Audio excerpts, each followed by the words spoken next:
Welcome to the Short Funk Podcast. I'm Tom Barbalet, and today, artisanal food poisoning. I'm a sucker for a market. I don't go to markets that frequently. I intentionally don't go to markets frequently because I always come back with a bunch of stuff that has to be eaten in a certain period of time, and this particular market I somewhat stupidly bought boar salami. Now, I have a somewhat fantastic recollection of eating boar sausage when I was in Australia. That was produced by my friends who would occasionally go out hunting for wild pigs, and this motivated my purchase of boar salami last weekend. I made a slow-cooked pasta sauce out of the boar salami using the last large jar of last year's tomatoes from the garden, and having let it simmer for about 3.5 hours, I served it on some handmade pasta that I had also picked up from the market.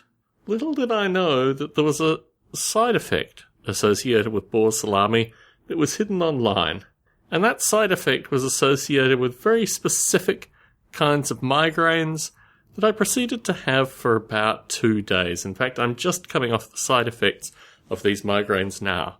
Unfortunately, it's a time at work where I can't take any time off. I'm on call currently, so I soldiered into work and proceeded to work for 2 days through this particular kind of headache. It was far worse yesterday. It was like my head was in a vice. Today it was mildly unpleasant, but I had to take a meeting in a very bright room, and I found myself not sobbing, but at least crying to an extent that I felt was genuinely uncomfortable because my eyes couldn't actually focus in the sunlit room. Have I learnt my lesson? Yes, I most definitely have. I think my future, without alcohol, without a variety of foods, without caffeine, and now without boar salami, it's going to be very boring in the future, if you don't mind the pun.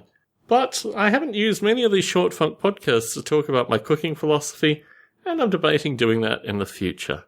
Tom Barbalet in San Jose, signing out.